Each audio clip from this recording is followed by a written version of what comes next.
अगर आप भी लेना चाहते हैं देश दुनिया की तमाम जानकारी तो आज ही सब्सक्राइब करें हमारे चैनल को। साथ ही नीचे दिए बेल आइकन को जरूर दबाएं ताकि हर अपडेट आप तक पहुंच सके। नमस्कार, साक्षी न्यूज नेटवर्क पर आप सभी का स्वागत है। अनलॉक 4 के तहत देश भर में मेट्रो ट्रेन सेवाएं शुरू करने की बात कही गई थी और इसके तहत आज यानी 7 सितंबर से मेट्रो ट्रेन की सेवाएं शुरू हो गई हैं विभिन्न शहरों में।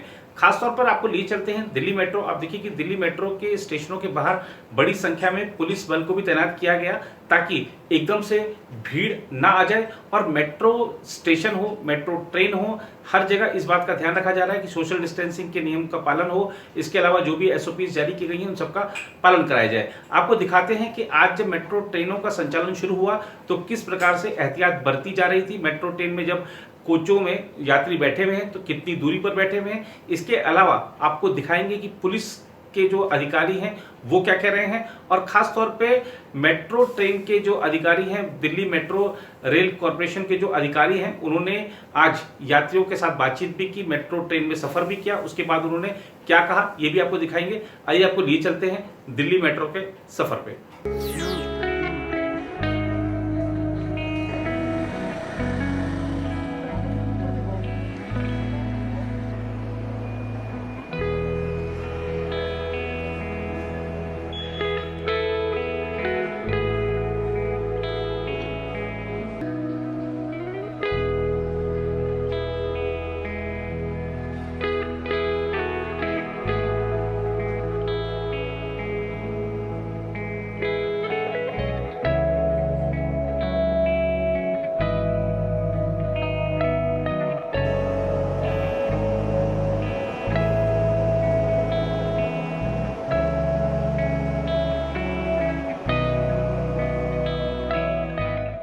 ये आज 5 महीने के बाद लगभग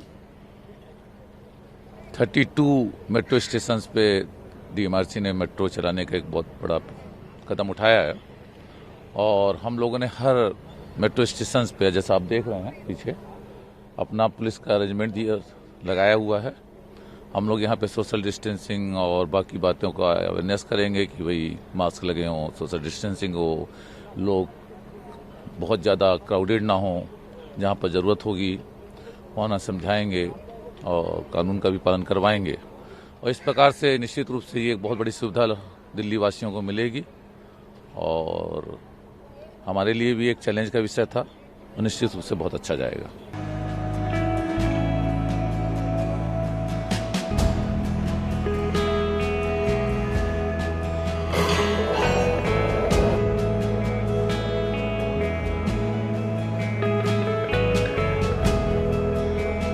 मैं अभी मालवीय नगर से खुद ट्रेन में चलकर आ रहा हूं और यहां राजीव चौक अभी उतरा हूं।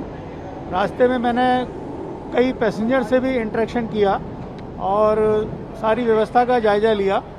मैंने जिन पैसेंजर्स के साथ में इंटरेक्ट किया वो पूरी तरह से संतुष्ट थे, हमारी तैयारियों से पूरी तरह से संतुष्ट थे और वो ये कॉन्फिडेंट थे कि जो मेट्रो ने अरेंजमेंट किए हैं उससे मेट्रो ट्रैवल बिल्कुल सेफ़ है।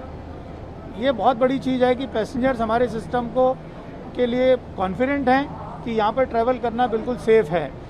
हमने बहुत अरेंजमेंट सारे स्टेशंस पे किए हैं। सैनिटाइजेशन का अरेंजमेंट है, हम थर्मल स्क्रीनिंग कर रहे हैं, सोशल डिस्टेंसिंग के लिए हमने पूरी व्यवस्था की हुई है। जहाँ जहाँ पर भीड़ लगने की उम्मीद है वहाँ पर हमने अधिक हमारे ऑफिसर्स को और सुपरवाइजर्स को नियुक्त किया है और हमें CISF से पूरा सहयोग मिल रहा है। Delhi police, Haryana police, Uttar Pradesh police, सब पुलिस वाले भी हमको सहयोग कर रहे हैं और यहाँ पर हमने ट्रेन के अंदर भी बैठने के लिए एक सीट छोड़कर एक बैठने के लिए स्टिकर लगाए हुए हैं।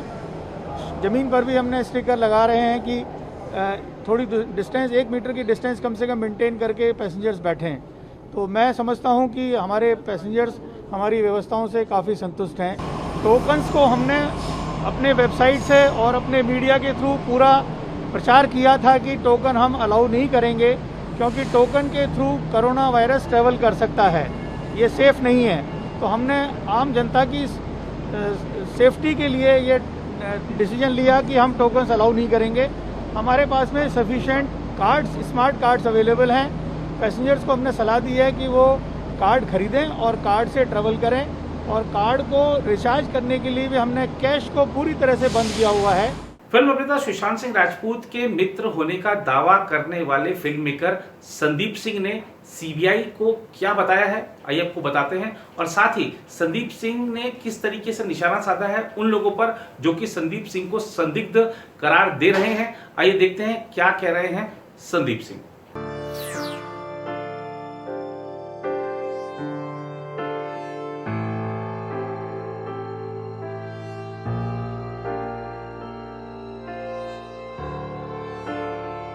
उन्हें सीबीआई टीम ने जब मुझे बुलाया तो उन्हें जानना था कि 14 और 15 जून को क्या क्या सीक्वेंस थे, कैसे कैसे सब कुछ हुआ, क्योंकि मैं मौजूद था। तो उन घड़ियों उस घड़ी को वो वापस से मुझसे जानना चाहते थे। तो उन्होंने मुझसे पूछा और जो सच था मैंने सब कुछ उनके सामने रख दिया। और सच्चाई के बाद मैं वही इंतज़ार कर रहा था, क्योंकि सब लोग चाहते थे इस देश में सीबीआई इंक्वायरी हो। तो सीबीआई इंक्वायरी हो गई। जब सीबीआई इंक्वायरी हो गई तब लोगों ने एलिगेशन लगाना शुरू हो गया कि ये तो मतलब लोग ही डिसाइड कर रहे हैं कि किसके कौन आरोपी है, किससे पूछताछ होनी चाहिए, कैसे होनी चाहिए, क्या सवाल होना चाहिए। लोग सज़ा भी तय कर लेंगे। क्यों? थोड़ा सा हम पेशेंस रख सकते हैं, थोड़ा सा वक्त दे दें। सीबीआई पे तो भरोसा कर लो, सुप्रीम कोर्ट पे भरोसा कर लो। शक तो किसी भी चीज़ पे कभी भी कहीं भी किया जा सकता है, ठीक है। मैं ये कहता हूँ कि जब मैं मीतू दीदी को लेके लॉकडाउन के वक्त पे कूपर हॉस्पिटल में पहुँचा और गाड़ी से नीचे उतरा तो एक हवलदार ने मुझसे पूछा कि संदीप सिंह कौन आया, क्योंकि वो लोग मेरे मोबाइल पे फ़ोन करते कि आप पहुँचिए जल्दी, आप और एक परिवार का सदस्य। तो जब मैं वहाँ पहुँचा तो मेरी गलती ये हो गई कि मैंने चिल्लाया नहीं ज़ोर से कि हाँ मैं हूँ संदीप सिंह, या मैं अपना मास्क निकाल के नहीं बोला मैं हूँ संदीप सिंह। मैंने सिर्फ ऐसा कहा और वो मुझे अंदर लेके और मीतू दीदी को लेके चले गए। तो इसमें क्या गुनाह कर दिया? किसी दोस्त के फैमिली को ऐसे समय पे सपोर्ट करते वक्त क्या मुझे मेरा बॉडी लैंग्वेज, मेरा जेस्चर, मेरी आंख, मेरी थम्सअप का क्या लोग मायने निकालेंगे, ये सोचता फिरूंगा मैं? या उस सिचुएशन पे फैमिली के साथ खड़े रह के, जो अकेली थी उस समय, फैमिली कोई चंडीगढ़ में थी, कोई दिल्ली में थी, कोई यूएस में थे, कोई पटना में थे, तो उस समय मुझे ये सोचना चाहिए कि मेरा बॉडी लैंग्वेज, मेरी आंखें कैसी होगी, मेरी आंखों में पानी होना चाहिए। ये क्या मैं कोई एक्टिंग कर रहा था? मैं तो सपोर्ट कर रहा था। मैं एक भीड़ का हिस्सा, एक शामिल होने गया था। मुझे लगा कि जैसे मुझे न्यूज़ पता चला है सुशांत का, वैसे ही सबको पता चला है और सब लोग वहां पे पहुंचेंगे। लेकिन जब मैं गया तो मैं सरप्राइज हो गया कि वहां तो कोई आया ही नहीं है।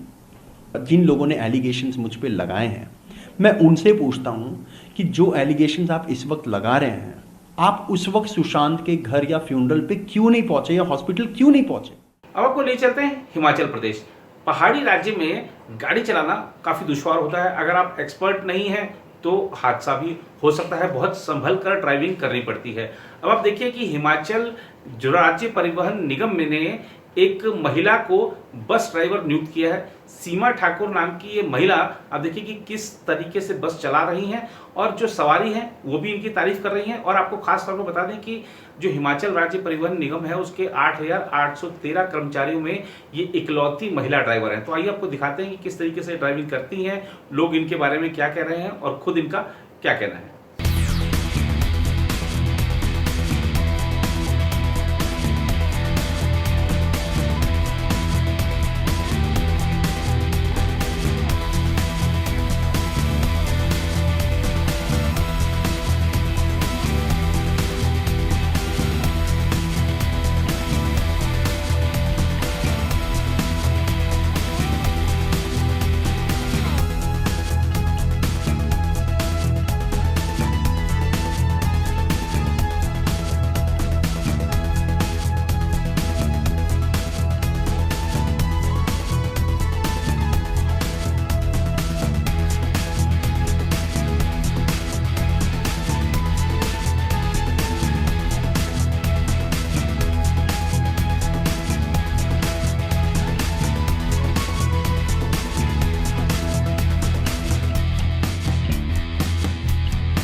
मेरी ज्वाइनिंग 5 मई 2016 में हुई है और मुझे 4 साल हो गए हैं यहाँ पे सेवा देते देते, मतलब HRTC में ड्राइवर के उस पर।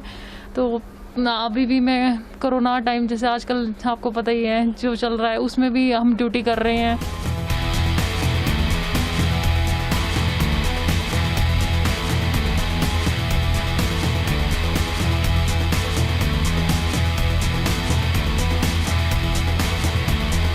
डर भी है लेकिन फिर भी ड्यूटी तो ड्यूटी है, ड्यूटी तो करनी ही पड़ेगी, चाहे वो कोई भी ड्यूटी है। तो जैसे हम शाम को घर जाते हैं तो जैसे घर वाले, तो डर तो लगता है कि घर में कैसे एंटर होना, पर उसके लिए जो भी हमें मतलब सेफ हो दिए गए हैं, सैनिटाइज़र है, मास्क है या किट है, तो उसके हिसाब से मतलब सारा काम कर रहे हैं। बहुत मैं अच्छा अनुभव करती हूँ क्योंकि मैं भी इसी ट्रांसपोर्ट में रिटायर हुई। 35 साल मैंने ट्रांसपोर्ट सर्विस की, मैं भी रिटायर हुई इसी ट्रांसपोर्ट से। और इनके फादर भी ट्रांसपोर्ट में थे, वो भी अच्छे ड्राइवर थे और उनकी जगह मतलब उनके एक्सपायर होने के बाद ये लगी हैं। बहुत इंटेलिजेंट लड़की हैं, बहुत अच्छा करती है, सबसे अच्छा कोऑपरेट करती हैं। ये बहादुर लड़की मैं बोलती हूँ, ऐसी होनी चाहिए हिमाचल में।